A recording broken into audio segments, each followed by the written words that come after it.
ہم وہی کہیں گے جو ہمارا دین ہم کو بتاتا ہے، عمل کرو تو تمہارا بھلا ہے۔ الحمدللہ رب العالمین والصلاة والسلام علی سید الانبیاء والمرسلین، اما بعد فاعوذ باللہ من الشیطان الرجیم، بسم اللہ الرحمن الرحیم، ان اللہ وملائکتہ یصلون علی النبی یا ایہا الذین آمنوا صلوا علیہ وسلموا تسلیما، اللہم صل علی سیدنا وشفیعنا وحبیبنا ومولانا محمد وبارک وسلم صلاۃ وسلام علیک یا رسول اللہ صلی اللہ تعالی علیہ وسلم۔ پچھلی آیات میں اس بات کا تذکرہ تھا کہ حضرت جبریل علیہ السلام تشریف لائے اور حضرت مریم رضی اللہ تعالی عنہا کو ولادت ولد کی خوشخبری عطا فرمائی، اور پھر حضرت مریم نے پوچھا تھا کہ مجھ کو بچہ کیسے پیدا ہوگا، تو حضرت جبریل علیہ السلام نے کہا تھا کہ اللہ کا یہ فیصلہ ہو چکا ہے۔ پھر اس کے بعد میں پوری جو تفصیلات ہیں وہ پچھلی آیات کے اندر آپ حضرات نے سنیں کہ حضرت مریم پھر ایک مقام پہ تشریف لے گئی اور حضرت عیسیٰ علیہ السلام کی ولادت ہوئی۔ اب حضرت عیسیٰ علیہ السلام جب پیدا ہوئے اس کے بعد میں پھر کیا ہوا، اس کا ذکر ان آیات کریمہ کے اندر فرمایا گیا کہ رب نے فرمایا کہ فَأَتَتْ بِهِ قَوْمَهَا تَحْمِلُهُ قَالُوا يَا مَرْيَمُ لَقَدْ جِئْتِ شَيْئًا فَرِيًّا، پھر وہ اس بچے کو اٹھائے ہوئے لوگوں کے پاس گئیں تو انہوں نے کہا اے مریم تم نے بہت سنگین کام کیا ہے۔ حضرت عیسیٰ علیہ السلام کو حضرت مریم جب گود میں اٹھا کر قوم کے سامنے آئی تو لوگوں نے کیا کہا، مریم تم نے بڑا سنگین کام کیا، یعنی بہت بڑا گناہ کیا تم نے۔ یا اخت ہارون ما کان ابوک امرأ سوء وما کانت امک بغیہ، اے ہارون کی بہن نہ تمہارے باپ بد کردار تھے اور نہ تمہاری ماں بد چلن تھی، یعنی تمہارے گھر میں تو سب نیک لوگ ہیں، تم نے یہ کیسا کام کر دیا۔ تو حضرت مریم نے کیا کیا، فاشارت الی، تو مریم نے اس بچے کی طرف اشارہ کیا، یعنی حضرت عیسیٰ علیہ السلام کی طرف۔ قالوا کیف نکلم من کان فی المہد صبیا، ان لوگوں نے کہا ہم گود کے بچے سے کیسے بات کریں، یعنی تم بچے کی طرف اشارہ کر رہی ہو، اس بچے سے ہم کیسے بات کریں گے۔ اب ادھر یہ ہو رہا تھا، ادھر قال انی عبد اللہ، اس بچے نے کہا بے شک میں اللہ کا بندہ ہوں۔ آتانی الکتاب، اس نے مجھے کتاب دی ہے، وجعلنی نبیا، اور مجھے نبی بنایا ہے، وجعلنی مبارکن اینما کنت، اور اس نے مجھے برکت والا بنایا خواہ میں کہیں پر بھی رہوں، واوصانی بالصلاۃ والزکاۃ ما دمت حیا، اور میں جب تک زندہ رہوں اس نے مجھے نماز اور زکوٰۃ کی وصیت کی ہے، وبرم بوالدتی، اور مجھے والدہ کے ساتھ نیک کام کرنے والا بنایا ہے، نیکی کرنے والا بنایا، ولم یجعلنی جبارا شقیا، اور مجھے متکبر اور بدبخت نہیں کیا ہے۔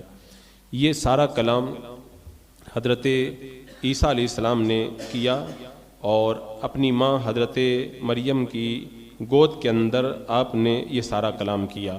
اصل میں جب حضرت مریم حضرت عیسیٰ علیہ السلام کو لے کر کے قوم کے سامنے آئی اور گود کے اندر لوگوں نے جب بچہ دیکھا تو لوگ رونے لگے اور رو کر کے کہنے لگے کہ مریم تم نے غلط کام کیا، اور تمہارے گھر میں تو سب نیک لوگ ہیں، یہ نیکوں کا گھرانہ ہے، پرہیزگاری کے باوجود تم نے ایسا کام کیا۔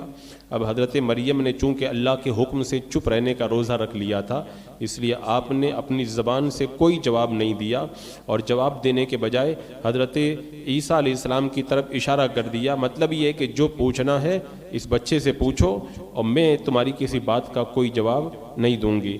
اب وہ بولنے لگے کہ ہم بچے سے کیسے بات کریں گے، تو حضرت عیسیٰ علیہ السلام جو اپنی ماں کے گود میں تھے دودھ پی رہے تھے، انہوں نے دودھ پینا چھوڑ دیا اور بائیں ہاتھ پر ٹیک لگا کر کے لوگوں کی طرف متوجہ ہوئے، اور آپ نے سیدھے ہاتھ سے اشارہ کر کے کلام کرنا شروع کیا، وہی کلام جو یہاں پہ آپ نے ابھی سنا، یعنی قال انی عبداللہ آتانی الکتاب وجعلنی نبیا وجعلنی مبارکا اینما کنت واوصانی بالصلاۃ والزکاۃ، یہ پورا کلام حضرت عیسیٰ علیہ السلام نے اپنی ماں کی گود کے اندر کیا، حالانکہ ابھی آپ پیدا ہوئے ہیں، اس عمر کے اندر بچے بات نہیں کیا کرتے ہیں، لیکن حضرت عیسیٰ علیہ السلام کا جو یہ کلام تھا یہ ایک معجزہ تھا۔ حضرت عیسیٰ علیہ السلام کا جب کلام لوگوں نے سنا تو سب خاموش ہو گئے اور انہیں یقین ہو گیا کہ حضرت مریم بالکل پاک ہیں، انہوں نے کوئی گناہ نہیں کیا ہے۔ اب بچہ اس طرح باتیں کر رہا ہے جو اپنی ماں کے اوپر لگائے ہوئے الزامات کو دور کر رہا ہے، اور پھر حضرت عیسیٰ علیہ السلام بول کر کے چپ ہو گئے، پھر نہیں بولے۔ کب تک نہیں بولے؟ اس وقت تک نہیں بولے جب تک کہ بچوں کے بولنے کی عمر نہیں ہو جاتی ہے۔ یعنی اصل آپ کا جو بولنا تھا وہ عمر ہونے کے بعد بولنا تھا، بولنے کی۔ ابھی جو بولے تھے یہ آپ کو اللہ نے معجزہ عطا فرمایا تھا اور آپ نے بچپن کے اندر کلام فرمایا تھا۔ اب حضرت عیسیٰ علیہ السلام کی ولادت ہوئی۔ قرآن مقدس میں حضرت عیسیٰ علیہ السلام کا تذکرہ مختلف آیتوں میں الگ الگ مقامات پر ہے۔ میں کچھ باتیں ان میں سے یہاں پہ رکھتا ہوں۔ حضرت عیسیٰ علیہ السلام کے قرآن پاک میں کئی نام آئے ہیں، القابات آئے ہیں الگ الگ، جیسے مسیح بھی آیا ہے، کلمۃ اللہ بھی آیا ہے، اور اسی طرح روح اللہ بھی آیا ہے۔ قرآن پاک میں آپ کو مسیح بھی کہا گیا ہے۔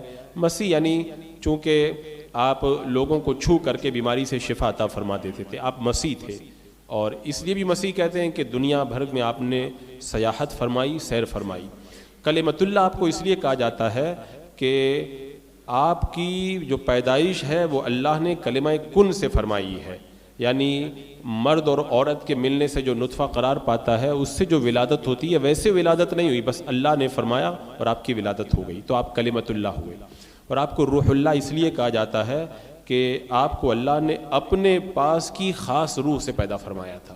اور حضور اکرم صلی اللہ تعالیٰ علیہ وسلم نے حضرت عیسیٰ علیہ السلام کو دیکھا، غالباً یہ معراج کا واقعہ ہے، تو فرماتے ہیں کہ حضرت عیسیٰ علیہ السلام سرخ رنگ اور گھنگریالے بال اور چوڑے سینے والے تھے، یعنی حضرت عیسیٰ علیہ السلام کا یہ نقشہ اللہ کے رسول علیہ السلام نے بیان فرمایا۔ قیامت سے پہلے حضرت عیسیٰ علیہ السلام تشریف لائیں گے دنیا میں، ابھی آپ کا انتقال نہیں ہوا ہے۔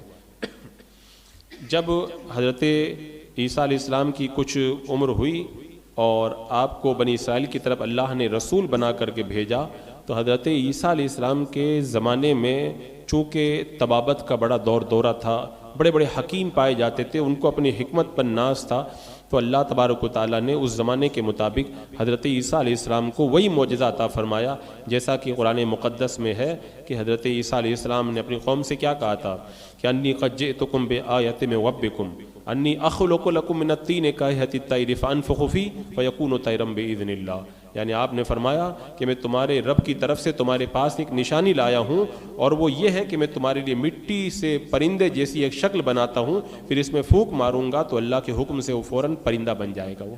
تو یہ بھی آپ کا معجزہ۔ اور آگے آپ نے کہا وَأُبْرِئُ الْأَكْمَحَ وَالْأَبْرَصَ وَأُحْيِي الْمَوْتَى بِإِذْنِ اللَّهِ، اور میں پیدائشی اندھوں کو اور کوڑ کے مریضوں کو شفا دیتا ہوں، اور میں اللہ کے حکم سے مردوں کو زندہ کرتا ہوں۔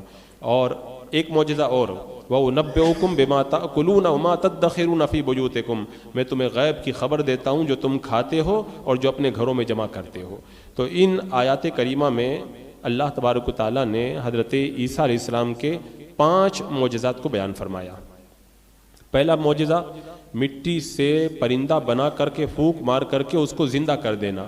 حضرت عیسیٰ علیہ السلام سے قوم نے کہا تھا کہ آپ ایک چمگادڑ پیدا کریں، تو آپ نے مٹی سے چمگادڑ کی صورت بنائی، اس میں پھونک ماری تو اللہ کے حکم سے وہ چمگادڑ اڑنے لگ گئی، تو یہ آپ کا معجزہ تھا۔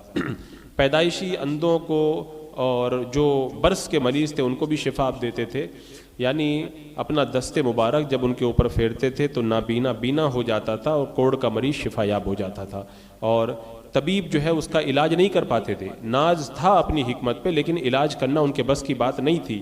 حضرت عیسیٰ علیہ السلام کے زمانے میں چونکہ طب کا بڑا دورہ تھا، حضرت وہب کہتے ہیں کہ اکثر حضرت عیسیٰ علیہ السلام کے پاس میں ایک ایک دن میں کئی ہزار مریض آ جاتے تھے، اور آپ ان ہزاروں مریضوں کا جو اجتماع ہوتا تھا ان میں آپ تشریف لے کر کے جاتے اور ان کے اوپر اپنا ہاتھ پھیرتے تو اللہ تبارک و تعالیٰ ان کو شفا عطا فرما دیتا تھا۔ حضرت عیسیٰ علیہ السلام نے کہا کہ میں مردوں کو زندہ کرتا ہوں اور لا علاج بیماروں کو شفا دیتا ہوں. یہ سب کیا ہے؟ یہ تو اللہ ہی کا کام ہے شفا دینا. لیکن اللہ نے اپنے محبوبوں کو ایسی طاقت دی ہے، اس طاقت کے ذریعے اللہ کے بندے بھی اللہ کے حکم سے مردے بھی زندہ کر سکتے ہیں، بیماروں کو شفا بھی دے سکتے ہیں. ہم اگر اللہ والوں سے اگر مدد مانگتے ہیں اور اللہ والے کچھ کرتے ہیں ہماری مدد، تو وہ اللہ کے حکم سے کرتے ہیں. لیکن وہابیہ کہتے ہیں کہ یہ شرک ہے، ناجائز ہے. تو پھر حضرت عیسیٰ علیہ السلام پہ کیا حکم لگاؤ گے؟ حضرت عیسیٰ علیہ السلام نے تو کہا میں مردے زندہ کرتا ہوں. تو حضرت عیسیٰ علیہ السلام اللہ کے حکم سے مردے زندہ کریں، کوئی شرک نہیں ہے. اسی طرح اللہ کے ولی یا اللہ کے نبی اللہ کے حکم سے اگر ہماری مدد کریں، ہماری مشکلیں آسان کریں، تو اس کے اندر کوئی شرک نہیں ہے. حضرت عبداللہ بن عباس رضی اللہ تعالیٰ عنہ فرماتے ہیں کہ حضرت عیسیٰ علیہ السلام نے 4 مردوں کو زندہ کیا ہے. ایک تو عازر نام کے تھے، وہ حضرت عیسیٰ علیہ السلام سے بڑی محبت کرتے تھے. ان کی جب طبیعت خراب ہوئی تو ان کی بہن نے آپ کو پیغام بھیجا، لیکن 3 دن کے راستے پر تھے حضرت عیسیٰ علیہ السلام. جب حضرت عیسیٰ علیہ السلام پہنچے تو پہلے ہی عازر کا انتقال ہو گیا تھا. تو آپ سے کہا کہ مجھے اس کی قبر پر لے کر کے جاؤ. اب حضرت عیسیٰ علیہ السلام کو جب قبر پر لے گئے تو آپ نے اللہ سے دعا فرمائی، تو اللہ تبارک و تعالیٰ نے عازر کو زندہ کر دیا. وہ قبر سے باہر آیا، زندہ رہا، اور بعد میں اس کے بچے بھی پیدا ہوئے. یہ پہلا مردہ تھا جو حضرت عیسیٰ علیہ السلام نے زندہ کیا. اور اس کے بعد میں ایک بڑھیا کا لڑکا تھا. یہ جنازہ جا رہا تھا، حضرت عیسیٰ علیہ السلام کے سامنے جب جنازہ آیا تو آپ نے دعا کی تو وہ زندہ ہوا، اور جنازہ اٹھانے والوں کے کندھوں سے اتر پڑا اور کپڑے پہن کر کے گھر آ گیا، اور پھر زندہ رہا. اس کے بعد میں اس کو بھی اولاد ہوئی. یہ بھی آپ نے زندہ فرمایا. ایک لڑکی یہ شام کے وقت انتقال کر گئی، حضرت عیسیٰ علیہ السلام نے اس کے لیے دعا کی، وہ بھی زندہ ہوئی. چوتھا سام بن نوح، حضرت نوح علیہ السلام کا بیٹا ہے یہ. تو ان کے انتقال کو ہزاروں سال ہو گئے تھے، بہت پرانے انتقال شدہ. تو لوگوں نے کہا کہ آپ ان کو زندہ کر دیں. تو آپ نے پوچھا قبر کہاں ہے، لوگوں نے بتائی. تو آپ نے آواز دی، دعا کی اللہ کی بارگاہ میں. تو سام نے سنا کہ کوئی کہہ رہا ہے کہ اے سام، اللہ کا نبی تم کو بلا رہا ہے، جواب دو. تو یہ سنتے ہی وہ بالکل خوف کے عالم میں اٹھے، اور انہوں نے یہ سمجھا کہ لگتا ہے قیامت آ گئی ہے. ہزاروں سال سے قبر میں تھے، بولے لگتا ہے قیامت آ گئی ہے، اور دہشت کی وجہ سے ان کے سر کے آدھے بال سفید ہو گئے. پھر حضرت عیسیٰ علیہ السلام پہ وہ ایمان لائے، اور آپ سے انہوں نے درخواست کی کہ میں دوبارہ موت کی تکلیف نہیں جھیلنا چاہتا، مجھے واپس لوٹا دیں. تو پھر آپ کا اسی وقت انتقال بھی ہو گیا. یہ آپ کا چوتھا معجزہ. پانچواں معجزہ غیب کی خبریں دینا. آج ہم جب اللہ کے رسول علیہ السلام کے علم غیب کی بات کرتے ہیں تو وہابی پتہ نہیں کیا کیا فتوے لگاتے ہیں. یہاں تو حضرت عیسیٰ علیہ السلام خود ہی کہہ رہے ہیں وَأُنَبِّئُكُم بِمَا تَأْكُلُونَ وَمَا تَدَّخِرُونَ فِي بُيُوتِكُمْ، گھر میں تم کھاتے ہو، جو جمع کرتے ہو، میں سب تم کو بتا دوں گا. تو غیب کی خبر اگر حضرت عیسیٰ علیہ السلام بتائیں تو شرک نہ ہو، اور سارے نبیوں کے سردار میرے آقا صلی اللہ علیہ وسلم غیب کی بات بتا دیں تو یہ شرک کہاں سے ہو جائے گا. لیکن وہابیوں کو عقل نہیں ہے. تو حضرت عیسیٰ علیہ السلام نے کہا تم جو کھاتے ہو، جمع کرتے ہو، میں تم کو بتا دوں گا. یہ آپ کا معجزہ تھا. یعنی آپ بتا دیتے تھے کہ کل کیا کھایا تو نے، آج کیا کھائے گا، ابھی تم نے کھانا کیا گھر پہ تیار کر کے رکھا ہے. تو یہ ساری خبریں آپ دیتے تھے. اب بچے گھر جاتے، آپ سب بتا دیتے. بچے گھر جاتے، گھر والوں سے کہتے لاؤ وہ جو کھانا تیار ہے وہ. تو بچے والدین کہتے کہ تم کو کس نے بتایا؟ تو بچے کہتے کہ حضرت عیسیٰ علیہ السلام نے بتایا. تو اب انہوں نے کہا کہ ہم تم عیسیٰ علیہ السلام کے پاس جانے ہی نہیں دیں گے. سب کو ایک مکان میں بند کر دیا. سب بچے جب اندر بند کر دیے گئے، حضرت عیسیٰ علیہ السلام بچوں کو تلاش کرنے کے لیے آئے. تو لوگوں نے کہا یہاں پر تو نہیں ہے. آپ نے فرمایا مکان میں ہے نا؟ وہ بولے کہ مکان میں نہیں ہے، مکان میں تو خنزیر ہیں. تو حضرت عیسیٰ علیہ السلام نے فرمایا پھر ایسے ہی ہو جائے. اب دروازہ کھولا تو سب خنزیر میں تبدیل ہو چکے تھے. تو حضرت عیسیٰ علیہ السلام کو اللہ نے یہ معجزہ دیا تھا. گھر کے اندر دیوار میں چھپی ہوئی باتوں کی بھی آپ لوگوں کو خبر دیا کرتے تھے. اور ایسا ہی نہیں ہے کہ صرف حضرت عیسیٰ علیہ السلام ظاہری بیماری سے شفا دیتے تھے، روحانی بیماری سے بھی شفا دیتے تھے. اگر کوئی گناہ کی بیماری ہوتی تھی اس کو بھی اللہ کے نبی دور فرما دیتے تھے. ایک روایت میں آتا ہے کہ حضرت سفیان ابن عیینہ رضی اللہ تعالیٰ عنہ بیان کرتے ہیں حضرت عیسیٰ علیہ السلام اور حضرت یحییٰ علیہ السلام یہ دونوں کسی بستی میں جاتے تھے. تو حضرت عیسیٰ علیہ السلام بستی کے برے لوگوں کو ڈھونڈتے تھے، اور حضرت یحییٰ علیہ السلام اچھے لوگوں کے بارے میں پوچھ تاچھ کرتے. تو ایک دن حضرت یحییٰ علیہ السلام نے کہا حضرت عیسیٰ علیہ السلام سے کہ آپ برے لوگوں کے بارے میں کیوں پوچھ تاچھ کرتے ہیں؟ تو حضرت عیسیٰ علیہ السلام نے جواب کے اندر آپ نے ارشاد فرمایا کہ میں طبیب یعنی جسمانی بیماریوں کا ڈاکٹر ہونے کے ساتھ ساتھ روحانی بیماریاں یعنی گناہوں کی بیماریوں سے بھی میں شفا دیتا ہوں، یعنی ان کو توبہ کی تلقین کرتا ہوں، اور میرے کہنے سے وہ لوگ توبہ کر جاتے ہیں اور نیک بن جاتے ہیں توبہ کر کے۔ تو یہ حضرت عیسیٰ علیہ السلام کو اللہ نے یہ قوت عطا فرمائی تھی۔ آگے آپ نے اس آیت کریمہ میں سنا حضرت عیسیٰ علیہ السلام نے کیا کہا اپنی ماں کی گود میں؟ وَأَوْصَانِي بِالصَّلَاةِ وَالزَّكَاةِ، اللہ نے مجھے نماز اور زکوٰۃ کی تاکید فرمائی ہے جب تک میں زندہ رہوں۔ حکم الہی کے مطابق حضرت عیسیٰ علیہ السلام نماز کی بڑی پابندی کرتے تھے، اور حضرت صوبان کہتے ہیں کہ اللہ کے رسول علیہ السلام نصف النہار کے بعد نماز پڑھنا پسند کرتے تھے۔ تو حضرت عائشہ رضی اللہ تعالیٰ عنہ نے پوچھا یا رسول اللہ آپ اس وقت نماز کیوں پسند کرتے ہیں؟ تو اللہ کے رسول علیہ السلام نے فرمایا اس گھڑی میں آسمانوں کے دروازے کھول دیے جاتے ہیں اور اللہ تعالیٰ اپنی مخلوق کی طرف نظر رحمت فرماتا ہے۔ یہ وہی نماز ہے جسے حضرت آدم علیہ السلام، حضرت نوح علیہ السلام، حضرت ابراہیم علیہ السلام اور حضرت موسیٰ علیہ السلام اور حضرت عیسیٰ علیہ السلام پابندی سے ادا کیا کرتے تھے۔ تو یہ نماز کے بڑے پابند تھے، اللہ نے ان کو نماز کا بڑا ذوق و شوق عطا فرمایا تھا، جس کا ذکر اللہ تبارک و تعالیٰ نے اس آیت کریمہ کے اندر فرمایا۔ اس کے بعد میں جو یہ ارشاد ہوا والسلام علی یوم ولدت و یوم اموت و یوم ابعث حیا، اور کیا کہا مجھ پر سلام ہو جس دن میں پیدا کیا گیا، جس دن میری وفات ہوگی اور جس دن میں دوبارہ زندہ کر کے اٹھایا جاؤں گا۔ یعنی حضرت عیسیٰ علیہ السلام نے یہ دعا کی تھی، یعنی ولادت کے وقت، وفات کے وقت اور دوبارہ اٹھائے جائیں، یہ تینوں دنوں میں اللہ کی طرف سے سلامتی کا میں بہت محتاج ہوں، کیونکہ یہ تین اوقات جو ہیں وہ سلامتی کی دعا کے لیے بہت بہتر اوقات ہیں، پیدا ہوتے وقت، وفات کے وقت اور حشر کے وقت میں۔ تو حضرت عیسیٰ علیہ السلام پر اللہ نے تینوں اوقات کے اندر سلامتی نازل فرمائی۔ اب اس کے بعد میں آگے یہ ذکر ہے کہ حضرت عیسیٰ علیہ السلام کو ماننے والوں کے کتنے فرقے بن گئے اور کیسے انہوں نے حضرت عیسیٰ علیہ السلام کے بارے میں اختلاف کیا، ان کا ذکر آنے والی آیات کریمہ میں آ رہا ہے۔